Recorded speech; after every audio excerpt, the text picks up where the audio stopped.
কি করছিস তুই? বিছানায় জল ফেলে বোতলটাকে নিয়ে এই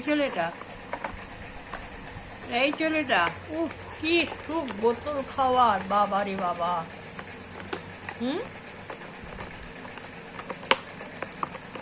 খাবারের কি দরকার, এই বোতলটা খেলেই তো হয়ে যায়।